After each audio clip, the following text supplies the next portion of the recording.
আসসালামু আলাইকুম। আমরা আজকেও 4 জনের সার্জারি করেছি। আমরা গতকালকে এবং পরশুদিনও 4 জন করে করেছিলাম। সো এই হচ্ছে আজকে 4 জন। আগামীকালকে 4 তারিখ 3 জন আছে, এরপর অপারেশন বন্ধ। 10 তারিখ থেকে আবার শুরু হবে। তো এইখানে ভাই আপনার বাসা কোথায়? আমার বাসা কুমিল্লা মুরাদনগর। কুমিল্লা মুরাদনগর থেকে আসছেন। কি অবস্থা এখন? জি আলহামদুলিল্লাহ আমি ভালো। ভালো লাগতেছে? জি ব্যথা খুব বেশি পাইছেন? না, নরমালি একবারে। নর্মালি একবারে। আপনি সুস্থ আছেন তো? জি আলহামদুলিল্লাহ। আমরা আজকেই তো সার্জারি করছি নাকি? জি জি আমরা আজকে করে এখনই ছেড়ে দিচ্ছি। ভাই আপনার বাসা কোন জেলাতে? চট্টগ্রাম। চিরাং থেকে আসছেন? আজকে রাতেই আসছেন? জি আচ্ছা, কি অবস্থা এখন? আছি আলহামদুলিল্লাহ মোটামুটি সুস্থ। মোটামুটি সুস্থই। বেল্টেল পরা আছে, এই যে দেখেন। হ্যাঁ, আমরা ব্যান্ডেজ ট্যান্ডেজ করে দিলাম, এখন চলে যাচ্ছে। হাতে ক্যানোলা আছে, কালকে ড্রেসিং করার পরে খুলবো। তোমার বাসা কোথায়? ঢাকা কামরাঙ্গীরচর। কামরাঙ্গীরচর। কি অবস্থা এখন? এই তো ভালো।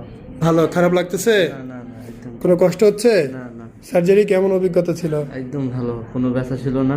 একদম ভালো। অবশ করার সময় ব্যথা লাগে না প্রথমে? এটা হালকা ব্যথা, এটা কোনো বিষয় না আর কি। প্রথমে একটু ব্যথা লাগছে, কিন্তু অত বেশি না। বিষয় না আর কি। আচ্ছা। কোনো সমস্যা না এটা। আচ্ছা, এই হচ্ছে আমার নিজ এলাকার ভাই, নবাবগঞ্জের ভাই। তা ঢাকায় থাকে, যাক, খুবই ভালো ব্যাপার। কি অবস্থা এখন ভাই আপনার? বল। আলহামদুলিল্লাহ, এখানে ফ্যাসিলিটিটা খুবই সুন্দর। আচ্ছা এবং আচ্ছা, ডাক্তারও খুব এক্সপার্ট। আপনার ভালো লাগছে? আলহামদুলিল্লাহ। হ্যাঁ, আপনি তো ভাই হচ্ছে গতকালকে কথা বলতে আসছিলেন, আর আমাদের ফলো করেন কয়দিন যাবত? আমি 2000 বলতে গেলে 20 সাল থেকে 20 সাল থেকেই ফলো করেন? হ্যাঁ, এরপরে অ্যামাউন্টের হিসাব বা অন্যান্য বিষয়গুলো আমি চেষ্টা করতেছিলাম করার জন্য। তো আল্লাহর রহমতে এই 26 সালে এসে অপারেশন করলেন। তো এই যে এতদিন আমাদের ফলো করলেন, আজকে অপারেশন করলেন, তো আপনার এক্সপেকটেশন, আমাদের ভিডিও দেখানো এবং রিয়েলিটি, এটার মধ্যে কতটা তফাৎ বা কতটা রিয়েলিটি মিলল? যেটা আমি বলতে গেলে 100% আমি পেয়েছি, কারণ এখানে কিছু বিষয় থাকে অন্যান্য জায়গায় অনেক সময় কমে বা অল্প টাকায় পাওয়া যায়, কিন্তু সেখানে এক্সপিরিয়েন্স বা এ দেখা যায় এটা তো সচরাচর হয় না সব জায়গায়। তো এটা যেহেতু রেয়ার একটা বিষয়, সেই জায়গা থেকে এখানে নিয়মিতই তো দেখলাম যে গতকালকেও 4 জন ছিল। গতকালকে আমার শিডিউল দেওয়ার কথা ছিল, হ্যাঁ হ্যাঁ, কিন্তু বেশি লোক থাকার কারণে আজকে দিতে পারিনি। শিডিউল দেওয়া হয়েছে। তো সেই জায়গা থেকে এখানে যেটা একদম এক্সপিরিয়েন্স লোক আছে, তো এইটা যেহেতু রেয়ার কেস, এখান থেকে করলে সব থেকে হচ্ছে বেটার।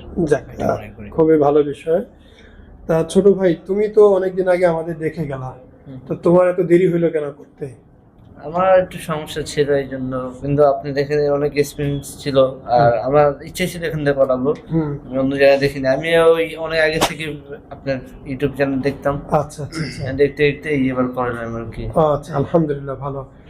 ভাই, আপনি চিটাং না করে এত কষ্ট করে ঢাকাতে আসলেন, কি ব্যাপার, মানে কি কারণ? ব্যাপার বলতে আসলে চট্টগ্রামের মধ্যে এরকম অ্যাভেলেবেল চিকিৎসা এরকম দেখি নাই দেখেন কখনো। নাই। ঠিক আছে, আপনাদের এখানে সবসময় পেজ থেকে দেখি বিভিন্ন ভিডিও আপলোড করা হয়, ওই কারণে সবাই দেখি এখানেই করে। তো আজকে বাস্তবতা কেমন মনে হলো? ভিডিওতে তো অনেক সময় অনেকেই শুটিং করে দেখায়, বা আপনি তো আজকে বাস্তবে দেখলেন, কি মনে হচ্ছে? গতকালকেও আপনি আসছিলেন, দেখছেন, তো বাস্তবতা এবং ভিডিওর সাথে কি মিল আছে নাকি? সবকিছুই ভিডিওতেই যেরকম দেখছি, আসলে বাস্তবটা এরকম অনেক সময় এরকম হয় না, কিন্তু এখানে আসি এক্সপিরিয়েন্সটা হলো যে বাস্তবতা ঠিক আছে। ঠিক আছে। যাক, আলহামদুলিল্লাহ। ভাই, আপনি আমার এখানে কেন করলেন, মানে কি কারণে ভালো লাগলো? মানে এটাই যে ভিডিও দেখে আর কি, যেটা মানে ভিডিওতে যা দেখতাম এখানে আসা বাস্তবে সেটাই দেখছি। আমি সেটাই তো তো।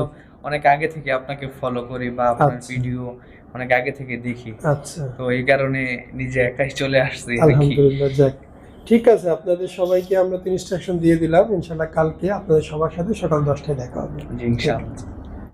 আসসালামু আলাইকুম, মোহাম্মদ শাকিল হোসেন বলছি। 2017 সাল থেকে আমরা গায়না-কমার্শি নিয়ে নিয়মিত কাজ করছি এবং ভিডিও প্রকাশ করছি। এই চ্যানেলে যারা নতুন এসেছেন, আপনাদের কাছে অনুরোধ থাকবে আমাদের এই চ্যানেলটি আপনারা ভালোবাসা দিবেন এবং সাবস্ক্রাইব করবেন। এবং যারা অলরেডি সাবস্ক্রাইব করেছেন তাদেরকে অসংখ্য ধন্যবাদ। আপনারা কমেন্টের মাধ্যমে আপনাদের মতামত জানাবেন। ধন্যবাদ।